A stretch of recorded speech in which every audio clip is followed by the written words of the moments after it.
Welcome to a brand new episode of The Drop, the weekly show where I let you know the hottest games coming out across the PlayStation 4, the Xbox One, the PC, the Switch, whatever they might be coming out on, we will talk about them right here. This week we have Marvel's Iron Man VR launching on the PlayStation 4. Of course, this is a very big PlayStation VR game, and on top of that we have Blaster Master Zeroes 1 and 2, and more to discuss, so without further ado, let's go ahead and dive into it. To kick things off, Marvel's Iron Man VR is coming exclusively to the PlayStation 4 as a PlayStation VR title.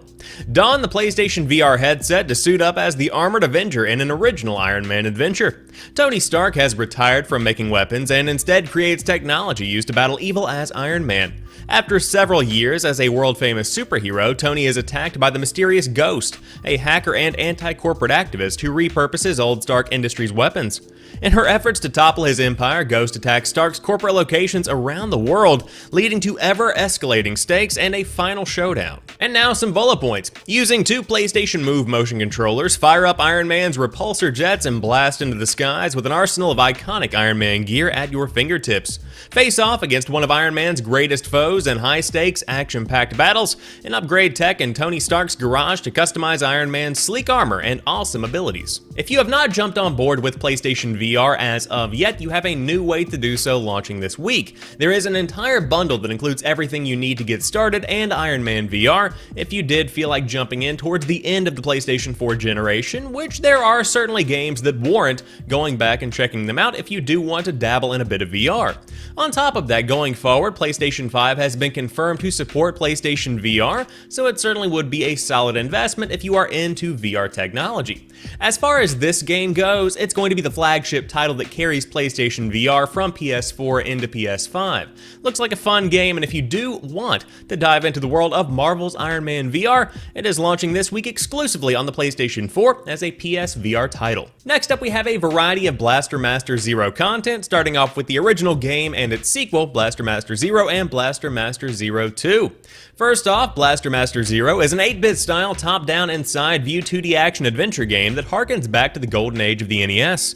This game was created using the original 1988 title Blaster Master from Sunsoft as a base, with the new addition of new areas and bosses, new gameplay elements such as extra sub-weapons, improved gameplay, a more robust scenario, refined and expanded exploration mechanics, and more. Then we have Blaster Master Zero 2. The side-scrolling top-down hybrid action-adventure gameplay returns with a brand new sequel to Blaster Master Zero. Experience the yet untold story of Jason and Eve after defeating Earth's mutant scourge as they venture into the depths of space in their new battle tank, Gaia Sophia. The story of Blaster Master Zero 2 begins a few months after the events of the first game, released on March 9th, 2017, where the main protagonist Jason saves planet Earth from the mutants.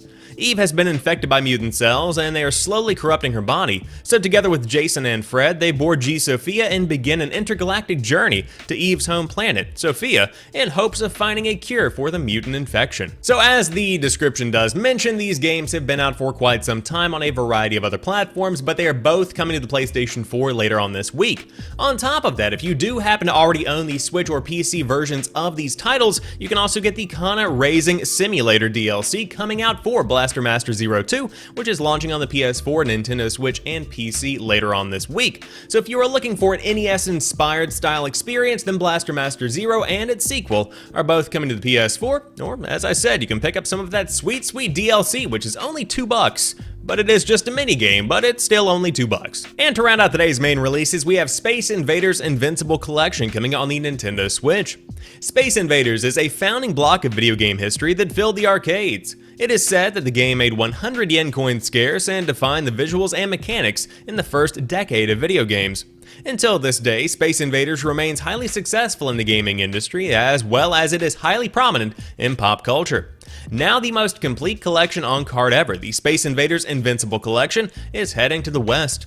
It combines all titles from the Japanese standard and special releases on one cartridge. The limited Western collection even has the console port of the game Arkanoid vs. Space Invaders on cartridge, a unique title which was only available as a download code in the Japanese version. So which games are on the cart? Space Invaders 1978, both black and white and in color, Space Invaders Part 2, Majestic 12, the Space Invaders Part 4, Super Space Invaders 91, Space Invaders Extreme, Space Invaders Gigamax 4 SE, Arkanoid vs. Space Invaders, Space Invaders DX, Space Cyclone, and Lunar Rescue are all packed on one little cart. When it comes to this week's release, this is a collection of games that are overwhelmingly very similar to each other.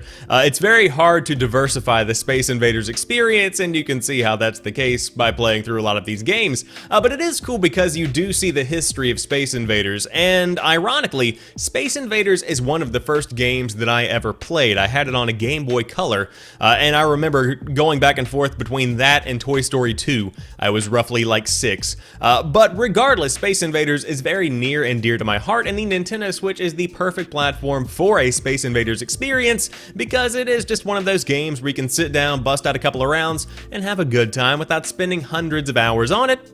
But you can also do that too. So if you do want to pick it up this week, Space Invaders Invincible Collection is launching on the Nintendo Switch. Before we round out today's show, we have a few honorable mentions. First off, Journey to the Savage Planet is coming out on the Nintendo Switch, a very fun game that I played through earlier this year on the Xbox One, and Commandos 2 HD Remaster is coming out on the PS4, the Xbox One, and the Nintendo Switch. That rounds out today's episode of The Drop. If you enjoyed this one, drop me a like down below and let me know what you think about all of the games coming out this week. Did anything catch your eye? Are you going to be picking up anything, or are you still diving into your backlog? Would love to hear you in the comment section down below.